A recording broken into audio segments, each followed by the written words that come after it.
Hello, fifth grade. This is Phelps here. Today, we are going to talk about your, drumroll please, thesis statement. So this is the most important sentence of your entire paper. Your thesis statement is something you are going to be writing thesis statements in every paper from really pretty much the end of fifth grade on through college and past that.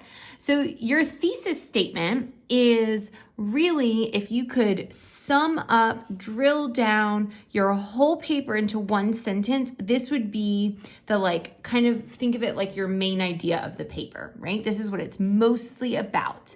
In this sentence, you're not giving any facts. You're not really telling or teaching the reader anything. You're just saying, hey, within this paper, you are going to read about these things.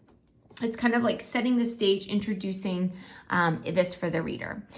Okay, so I did an example up here about tropical rainforests. Yes, our paper we are writing about is about animals, but I wanted to show you this on a completely different topic so you could just see, because you might use these if you're researching a person. You can write a thesis statement if you're researching a thing or a place or any of those things. All of them, you can still have a thesis statement. So in this case, our topic is about tropical rainforests.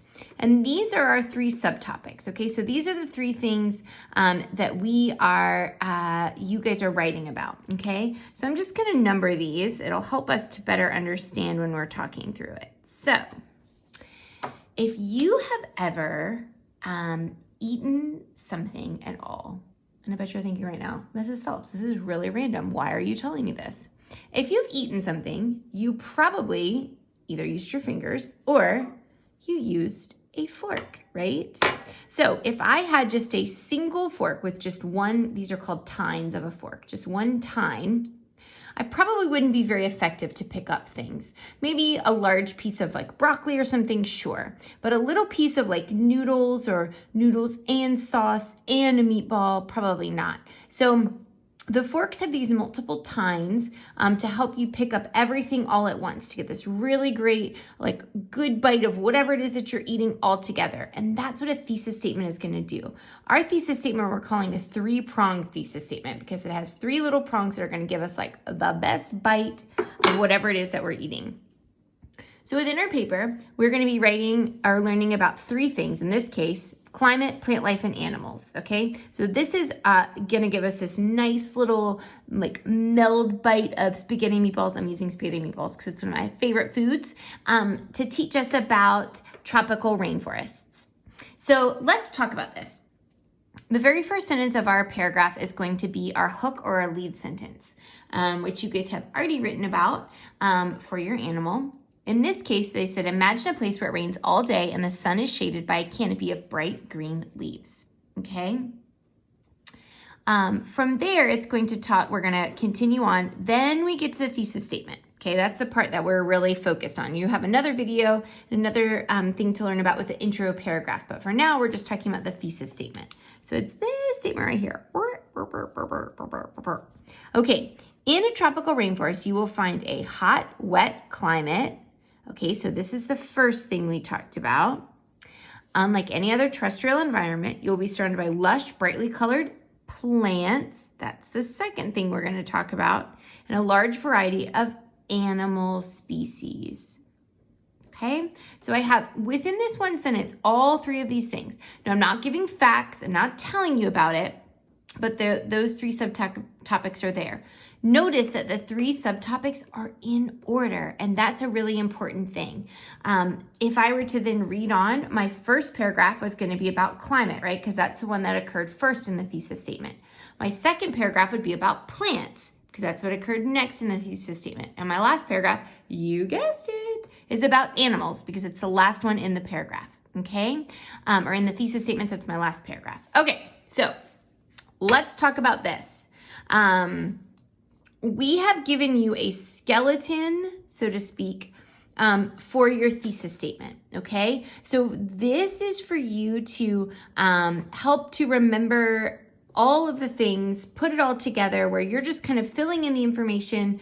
Eventually, you're going to be required to write your own thesis statement. But for now, in 5th grade, we're just kind of, you guys are going to be able to put together the adjectives and stuff. Now, in this case, you are writing about adjectives. Now, hopefully, you know that if you are not super familiar or you don't feel like you have a really great vocabulary, you do have a thesaurus that you can access that's going to help you figure out what you're writing about. Now, you guys have read our sample paper.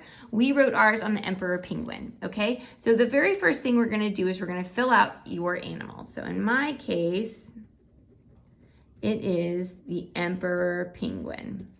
Okay, so what we're going to do is we're going to come up with an adjective about how they're classified. Okay, now penguins are very unique in that they are technically birds, but they can't fly, right? So that's a very unique thing to them that makes them very unique and special. God created them. So the adjective I might use might be the word unique. Okay, they're something about their characteristics.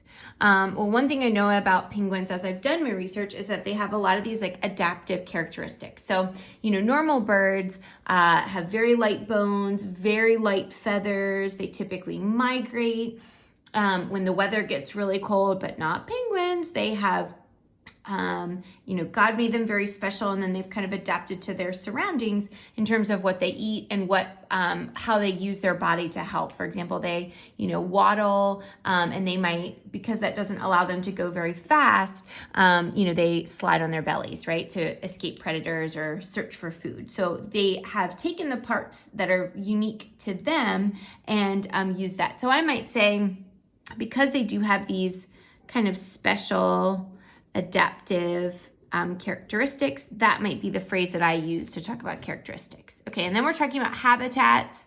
Well, we know the emperor penguin is only located in one location in the whole world. They're not found throughout. So for me, it's a very distinctive habitat. Okay, so now that I've kind of filled in my skeleton of the thesis statement, I'm going to fully copy it down here. I'm not going to do this for sake of time in the video. Yes, you are literally just copying this down here. This you will use to help when you write your introductory paragraph. If you have any questions, reach out to your teachers. Have a great day, 5th grade.